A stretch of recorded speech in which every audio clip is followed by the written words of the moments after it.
Kau masih tetap belum ingin mengakhiri kesendirianmu, Dewi? Herman bertanya perlahan. Mirah menghela napas lirih, lalu menundukkan wajahnya dan ditatapnya Herman dengan perasaan menyesal. Ia memberikan segalanya bagiku, Mas Herman. 2 tahun terakhir dari hidupnya, ia membiarkan dirinya menderita karena tidak ingin menyakiti aku lagi. Ia mencintaiku dan aku tak bisa memberikan apa-apa kepadanya.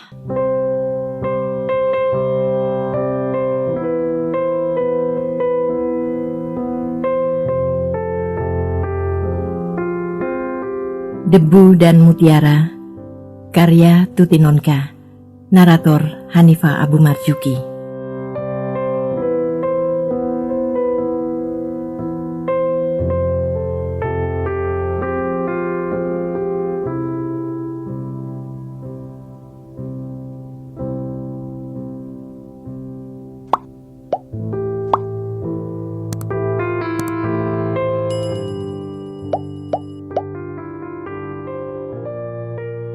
Makan malam selesai.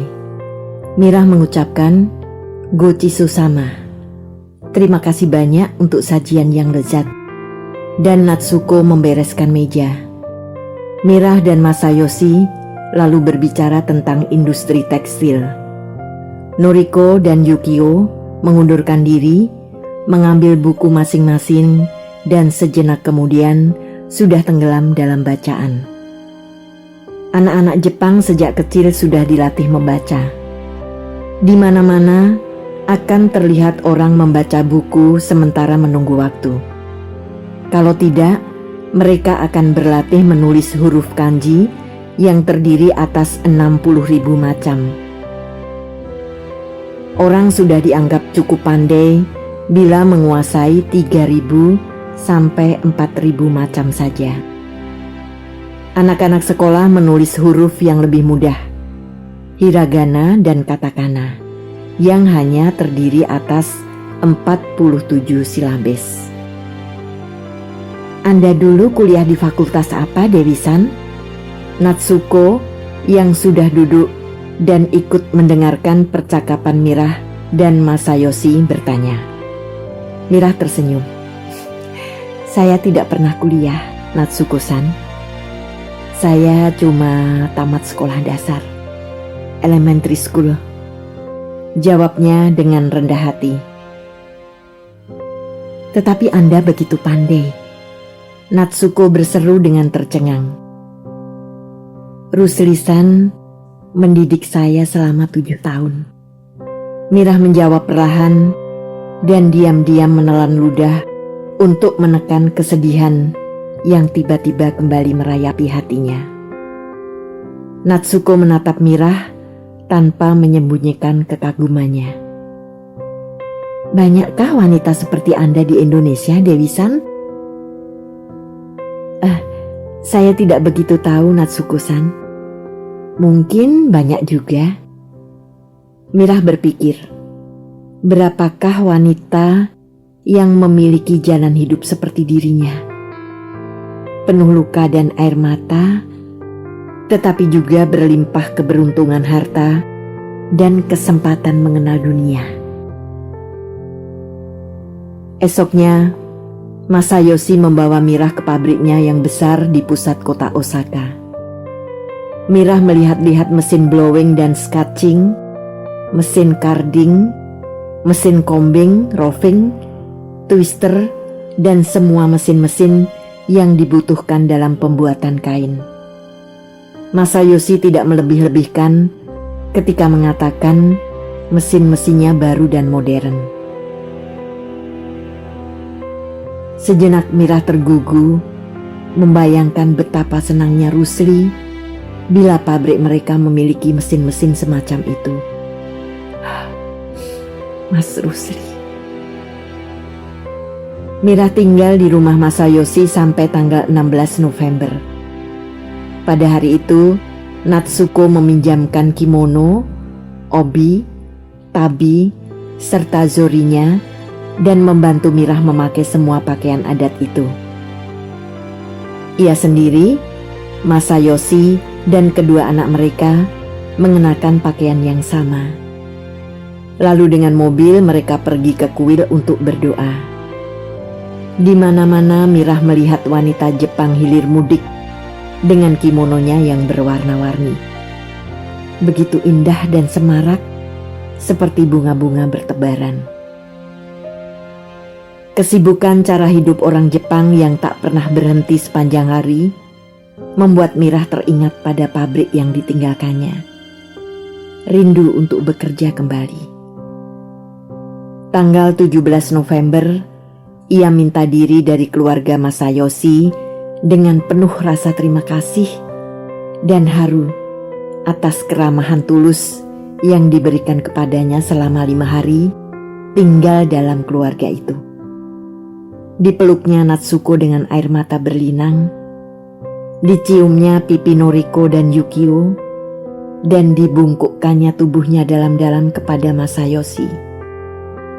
Hanya 5 hari mereka bersama, tetapi cinta dan persaudaraan terasa begitu pekat dan dalam merasuk ke dalam hati. Sayonara, Mirah melambai dari dalam taksi yang membawanya ke stasiun.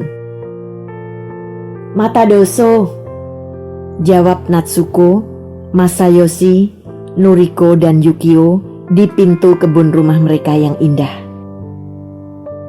Dari stasiun kereta api di Marunouchi, Tokyo, Mirah langsung ke Haneda Airport.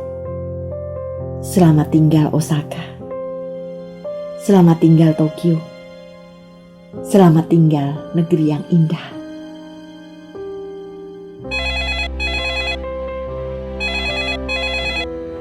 Telepon berdering.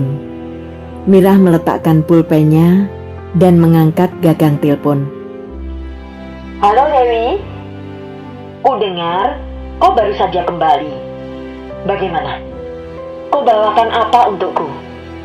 Suara di seberang terdengar cerah dan gembira. Suara Herman. Baik-baik saja Mas Herman. Aku membawa 10 roll foto dan segudang cerita menarik. Mirah menjawab dengan hati riang. Dan kegembiraan? Dan kegembiraan. Kalau begitu, aku akan segera datang untuk mendapatkan semuanya. Jangan terlalu sering datang kemari, Mas Herman. Sekarang aku sendiri. Aku tak ingin menjadi buruk di mata orang. Mirah berkata dengan manis, tetapi sungguh-sungguh. Begitu burukkah dugaan orang kepadaku, Dewi? Suara Herman terdengar mengeluh, yang segera dilanjutkan dengan humor kesal. Baiklah, aku akan datang bila ibu kota negara kita sudah dipindah ke Bandung. Mirah tertawa, segar dan lepas. Cibaduyut, Agustus 1981. Sore yang cemerlang. Mirah duduk di kursi rotan, menghadap ke taman kecil di halaman rumahnya. Lantai atas pabrik terbuat dari beton yang kemudian dilapisi tanah dan ditanami semak-semak hias, batu-batu putih, dan sebuah kolam. Beberapa lampu berbentuk bola dipasang di antara semak-semak untuk memberi cahaya kuning dan ungu pada malam hari. Di luar pagar tembok rendah yang mengelilingi halaman, keluasan langit muncul bergantian dengan atap bangunan-bangunan di sekitarnya. Dalam keefisienan cara berpikirnya, Rusli tetap tak kehilangan selera akan keindahan. Herman duduk di salah satu sisi pagar tembok, berseberangan dengan Mirah. Rambutnya tersisir rapi seperti biasanya, menampilkan 1-2 helai yang mulai berwarna kelabu. Rambut-rambut kelabu memang mulai tampak pada pelipis dan keningnya. Tetapi siapapun, terutama wanita, akan sependapat bahwa rambut tua itu semakin menambah daya tarik dan kewibawaan dari seorang lelaki yang sudah matang. Sore itu Herman memakai hem batik biru berlengan panjang dengan pantalon biru tua, rapi dan menawan. Pada usia 33, Mirah tampil dengan puncak kecantikan dan pesona seorang wanita yang sudah betul-betul dewasa. Kepribadian yang kuat terpancar dari wajah dan setiap gerak langkahnya yang halus, tetapi tidak pernah ragu-ragu. Kecerdasan otak dan ketajaman berpikir nampak pada matanya yang jernih dan selalu bersinar. Saat itu, Mirah mengenakan gaun putih dengan bunga-bunga berwarna merah jambu pada leher dan ujung rok. Herman meneguk minuman dari gelas yang dipegangnya dan sekali lagi menoleh kepada Mirah yang masih berdiam diri. Kau masih tetap belum ingin mengakhiri kesendirianmu, Dewi? Ia bertanya perlahan. Mirah menghela napas lirih, lalu menundukkan wajahnya dan ditatapnya Herman dengan perasaan menyesal. Ia memberikan segalanya bagiku, Mas Herman. Mirah berkata lirih. 2 tahun terakhir dari hidupnya, ia membiarkan dirinya menderita karena tidak ingin menyakiti aku lagi. Ia mencintaiku dan aku tak bisa memberikan apa-apa kepadanya. Aku tahu, Dewi. Herman berkata dengan kecewa, namun penuh pengertian. Sejenak suasana kembali hening. Mungkin 1-2 tahun lagi, kalau perasaan Mas Herman masih tetap seperti sekarang, kata Mirah menambahkan. 1-2 tahun lagi waktu yang singkat, Dewi. Kau tahu, sejak 6 tahun yang lalu, bahkan jauh sebelum itu hingga kini, perasaanku tak berubah. Hati seorang tua lebih kental dari pemuda berumur 20, Dewi. Mas Herman belum tua, sahut Mirah membantah dengan jujur. Cucuku sudah pandai menyanyi dan mengolok uban di pelipisku, Dewi. Mirah menoleh. Rambut di pelipis Herman sudah kelabu, tetapi wajahnya sama sekali belum berkerut. Mirah tahu usia Herman sudah mendekati 52. Walau begitu, ia akan percaya kalau orang mengatakan Herman baru berumur 42.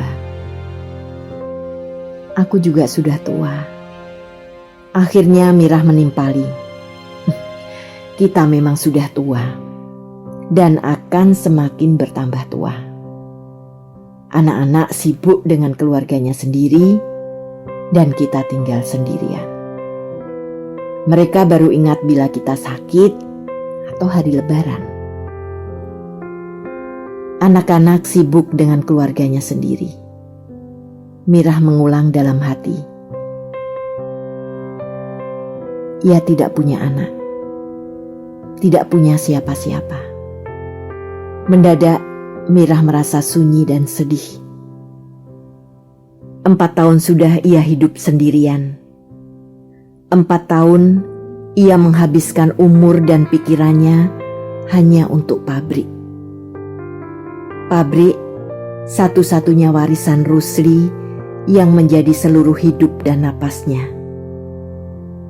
Kini pabrik yang sudah berkembang begitu pesat, hingga seringkali Mirah hampir-hampir tertinggal oleh perkembangan pabriknya sendiri. Lalu, mungkinkah untuk selamanya ia hanya akan hidup untuk pabrik? Bila pabrik sudah demikian lancar, bila stafnya sudah mampu menjalankan segala tombol pengendali jalannya perusahaan, apalagi yang bisa dikerjakannya? Kita tinggal sendirian. Tidak ada yang akan mengingat dirinya. Bi Entin, Pak Komar,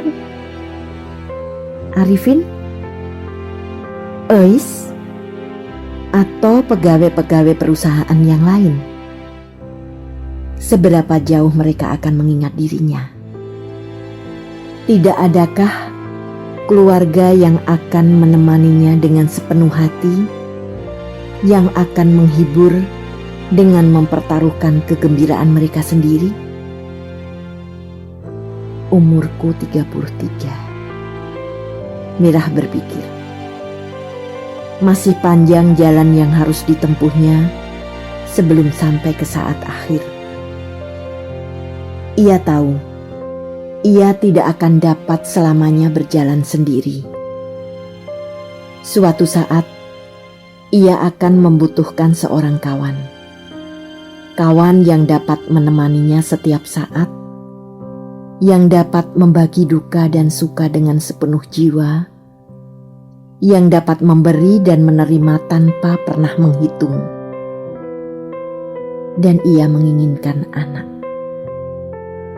Anak yang baru satu kali sempat lahir dari rahimnya, yang hilang tanpa bekas dan sisa. Masih bisakah ia punya anak? Masih pantaskah ia menimang seorang bayi? Masih cukup kenyalkah buah dadanya untuk memberi minum sebuah mulut kecil?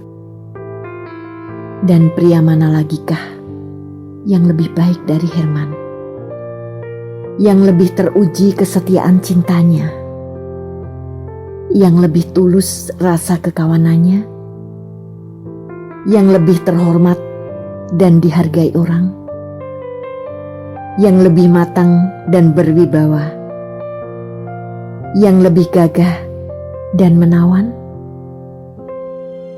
Maka ketika bulan berikutnya Herman datang lagi, Mirah telah mengambil keputusan. Keputusan yang bulat dan pasti, yang diambilnya dengan rasa gembira dan bahagia. Herman berbicara segala hal dengan keluasan pengetahuan dan kekayaan humornya, tapi tak menyinggung-nyinggung hubungan mereka berdua. Mirahlah yang kemudian dengan hati-hati mengulangi masalah itu. Mas Herman, katanya memulai dengan perlahan. Apakah Mas Herman masih yakin kehadiranku akan membuat hidup Mas Herman lebih bahagia? Sejenak, Herman tak mampu menjawab. Ia memandang Mirah dengan terpesona. Engkau selalu hadir dalam hidupku, Dewi. Jawabnya dengan hati-hati. Jawaban yang cerdik, yang memaksa Mirah untuk lebih menegaskan kalimatnya. Mirah pun tahu itu, serta ingin membalas dengan cara yang sama. Jadi kehadiranku selama ini sudah cukup. Dewi, Herman mengeluh, kesal dan gemas. Aku benci kau selalu melupakan apa yang sudah pernah kuucapkan padamu. Mirah tersenyum. Aku tidak lupa, hanya ingin tahu apakah Mas Herman masih ingin memperbaharuinya. Sekarang Herman menatap Mirah dengan lebih bersungguh-sungguh. Dewi, katakanlah bahwa sekarang kau mau menerima kebahagiaan yang ingin kuberikan kepadamu. Mirah mengangguk dan memberikan kebahagiaan bagi Mas Herman. Dewi, Herman mengulurkan tangannya, memeluk Mirah dengan dada sesak oleh kebahagiaan. Mirah membiarkan lelaki itu membelai wajahnya dan mencium bibirnya dengan lembut dan dalam. Kerinduan Herman terasa mengalir deras, menyusup dan menembus ke dalam dada Mirah. Aku hanya ingin mengingatkan kau sekali lagi, Dewi. Umurku Sudah lebih setengah abad kau akan hidup dengan seorang kakek-kakek. Herman berbisik di sela-sela rambut Mirah. Apa artinya umur, Mas Herman? Aku menikah dengan Kang Samin yang masih muda, dan ia mati lebih dulu. Aku menikah dengan Mas Rusli yang sudah lewat 40. Ia pun lebih dulu meninggalkan aku. Semua orang akan mati. Tidak tua, tidak muda. Aku juga bisa lebih dulu meninggalkan Mas Herman. Kalau salah satu dari kita harus mati lebih dulu, Dewi, aku lebih suka kau duluan. Mirah terperanjat dan menarik kepalanya dari bahu Herman. Sebab kalau kau mati lebih dulu, lanjut Herman dengan tenang, aku akan bisa memandikanmu dengan kecintaanku, akan bisa mensolatkanmu, akan bisa mendoakanmu, dan memintakan ampun untuk dosa-dosamu. Mas Herman, Mirah berbisik dengan mata berlinang. Herman menarik kepala Mirah ke bahunya. Itu yang dikatakan Nabi Muhammad kepada Aisyah, istri yang paling dicintai beliau. Bukankah baik aku meniru Nabi, Dewi? Mas Herman, Mirah tidak tahu harus menjawab bagaimana untuk kata-kata seorang lelaki yang begitu mengharukan. Masih adakah yang lebih diharapkan setelah cinta seorang pria yang demikian lembut dan bening? Ketika teman-teman sebaya Mirah di desa mulai menikah satu persatu, bahkan ketika ia sendiri dinikahkan dengan Samin, Mirah tak pernah bermimpi suatu ketika dalam perjalanan hidupnya akan mengalami pesta pernikahan yang seindah itu. Posisi Herman yang cukup penting di Departemen Pekerjaan Umum membuatnya mau tak mau harus mengundang banyak rekan-rekan dan pejabat yang mempunyai tugas erat dengan bidang tugasnya. Mirah sendiri tidak mungkin meninggalkan kenalan dan relasi dagangnya. Resepsi dilangsungkan di Hotel Sari Pasifik, Jakarta, sebab Mirah tak punya rumah dan keluarga di Bandung. Ia tinggal di lantai atas pabrik, dan selamanya Mirah merasa itu adalah rumah Rusli. Ia tidak sanggup menikah di sana. Rusli sudah lama tidur di bawah nisan pualamnya yang teduh. Tetapi bagi Mirah, ia tetap hadir di dalam rumah itu, hadir di kantor perusahaannya. Rusli tak mungkin lenyap. Rusli selalu ada, dan Mirah tidak dapat duduk bersama lelaki lain di depan Rusli.